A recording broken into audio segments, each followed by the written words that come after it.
गया जिले के वजीरगंज विधानसभा क्षेत्र में उपेंद्र कुशवाहा ने आज एनडीए के भारतीय जनता पार्टी प्रत्याशी वीरेंद्र सिंह के समर्थन में मानपुर प्रखंड के खेल मैदान में एक विशाल जनसभा को उपेंद्र कुशवाहा राष्ट्रीय लोक मोर्चा के राष्ट्रीय अध्यक्ष ने संबोधन किया। अपने संबोधन में उपेंद्र कुशवाहा ने कहा कि एनडीए के प्रत्याशी को भारी मतों से विजयी बनाएं ताकि राज्य में पुनः पूर्ण बहुमत से एनडीए की सरकार बन सके। उन्होंने जनता से अपील की कि विकास और स्थिरता के लिए एनडीए को वोट दें और प्रदेश में मजबूत सरकार बनाएं।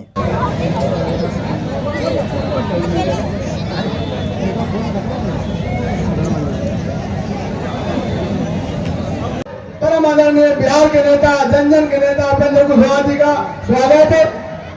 हम लोग के विधायक, गरीबों के नेता श्री वीरेंद्र सिंह जी अंग वस्त्र और चरण पादुका देकर स्वागत करने की कृपा करें।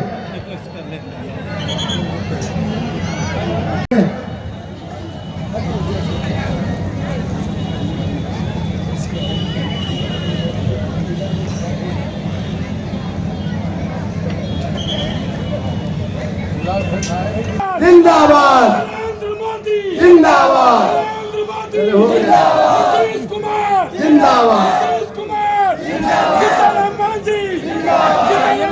इन्होंने कर दिए।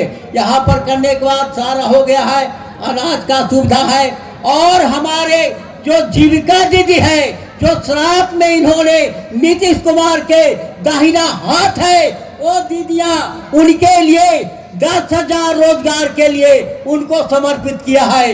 हल्ला उड़ा रहा है कि ये आदमी घूस दिया है। ये द्वंद्वी, इस द्वंद्वी को नकारिए। हम सांसद उपेंद्र कुशवाहा जी, आज बहुत सौभाग्य की बात हुआ, आपके सामने हमें भी मौका मिला। बस आज हमारा नीतीश कुमार 20 वर्षों से जिस तरह हमारे बिहार राज्य का विकास किया है, न जात पात किसी को देखते हुए हमारे हर वर्ग का विकास अपने विधानसभा में वीरेंद्र बाबू को शुरू से हम लोग मदद करते आ रहे हैं और आगे भी मदद करेंगे। और हमारे नेता आदरणीय उपेंद्र कुशवाहा जी हम सबों के बीच बैठे हुए हैं। इनको मैं जब देखता हूं तो इनके चेहरे में हमें नरेंद्र मोदी जी भी नजर आते हैं और नीतीश कुमार जी भी नजर आते हैं, चिराग पासवान जी भी नजर आते हैं, जीतन राम मांझी जी भी नजर आते हैं। तो साथियों, कुल मिला करके हमको एनडीए गठबंधन के प्रत्याशी आदरणीय वीरेंद्र बाबू को भारी मतों से वजीरगंज विधानसभा से जिता करके असेंबली भेजना है। इसके लिए दृढ़ संकल्प लेकर के आप लोग यहां से जाएंगे और भारी मतों से अपने अपने क्षेत्र में लोगों को आगाह करते हुए, बताते हुए इनको जिताने का काम करेंगे। धन्यवाद। और दुर्योधन घमंड से चूर होकर सर की तरफ बैठे थे। सबसे पहले नजर पड़ा भगवान को अर्जुन की तरफ, इसलिए अर्जुन के पक्ष में भगवान तैयार हुए और न्याय के विरोध में तैयार हुए। उसी तरह से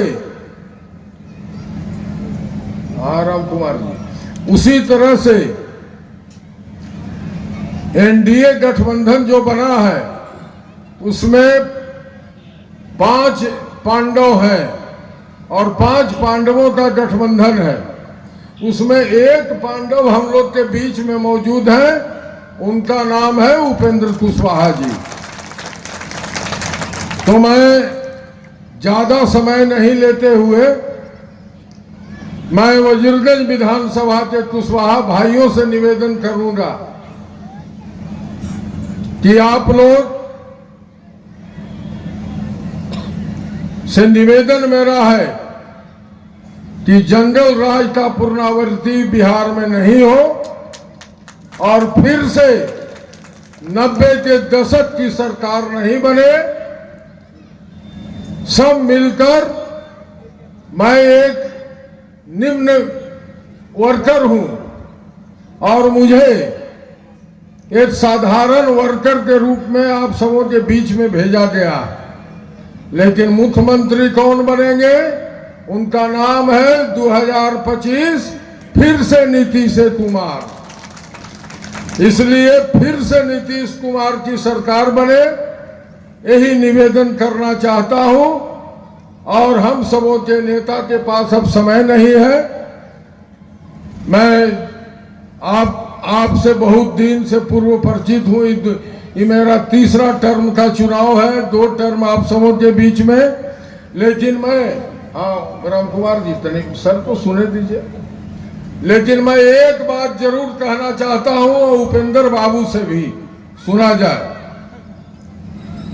कि हर जाति के लोग यहाँ पर मौजूद हैं, मंच पर भी विराजमान। कि फिर बनेगी तो बिहार का मुख्यमंत्री कौन बनेगा?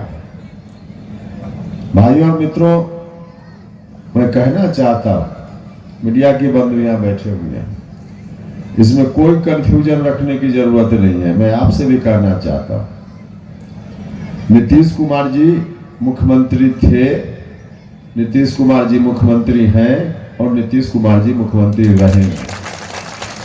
कोई कंफ्यूजन का कोई मामला ही नहीं है। यहाँ भी जो मीडिया के साथी हैं, उनसे हाथ जोड़कर आग्रह है कि अब यह सवाल किसी से मत पूछिएगा। नीतीश जी ही होंगे मुख्यमंत्री, यह बिल्कुल स्पष्ट है। और नीतीश जी ही अगर मुख्यमंत्री होंगे तो आप जो मतदाता मालिक यहाँ बैठे हुए हैं, किनको जिताकर भेजने से नीतीश कुमार जी मुख्यमंत्री होंगे? सीधा है। लोग चाहते हैं कि नीतीश कुमार बिहार के मुख्यमंत्री फिर से हों, तो भैया जिनको जिताकर भेजने से नीतीश जी मुख्यमंत्री होंगे, उन्हीं को जिताइएगा, तभी तो नीतीश जी मुख्यमंत्री होंगे। और नीतीश कुमार जी मुख्यमंत्री हो, आम मतदाताओं की यह इच्छा है। ज्यादा उम्र के लोग हैं, उन्होंने भोगता है किस तरह से उस समय शासन व्यवस्था चलती थी। जो कुछ घराना दिल्ली में है, लालू यादव जी के परिवार से जुड़े हुए लोग, परिवार में शादी होती थी तो मुफ्त में उनके यहां से जो 4 व्हीलर का डीलर है, वहां से 4 व्हीलर मुफ्त में उठा लिया जाता था। व्यापारी वर्ग के लोग बिहार छोड़कर बाहर भाग रहे थे। बच्चों का अपहरण किस रूप में चल रहा था, नौजवान लोगों ने देखा नहीं है, जिनकी उम्र 18 साल 20 साल। भाइयों और मित्रों, उस समय जिस स्थिति में राज्य चल रहा था, अगर फिर से किसी गलती के कारण आरजेडी की सरकार आ गई तो उस समय से भी बदतर स्थिति इस बार हो जाएगी। तो इसलिए आप सब लोगों से आग्रह है कि सब लोग मिलकर के फिर से एनडीए की सरकार को ही लाने का काम कीजिए। हो सकता है कुछ गलती होती है, आदमी जहां रहता है, परिवार में भी किसी साथी से गलती हो जाती है। परिवार के एक साथी दूसरे साथी के बारे में थोड़ी शिकायत रखता है, हो जाता है, कई बार गलती हो जाती है। लेकिन गलती अगर परिवार में हुई है, आगे चलकर उस गलती को कैसे सुधार कर ले, उस पर जरूर विचार किया जाएगा। लेकिन अभी अगर उसकी ओर ज्यादा देखने लगिएगा तो पूरा राज्य बर्बाद हो जाएगा, समाज बर्बाद हो जाएगा। यह लड़ाई कोई गली मोहल्ला और गांव की लड़ाई नहीं है, राज्य और देश की लड़ाई है, आपके अस्तित्व की लड़ाई है, आपके बच्चों के भविष्य की लड़ाई है।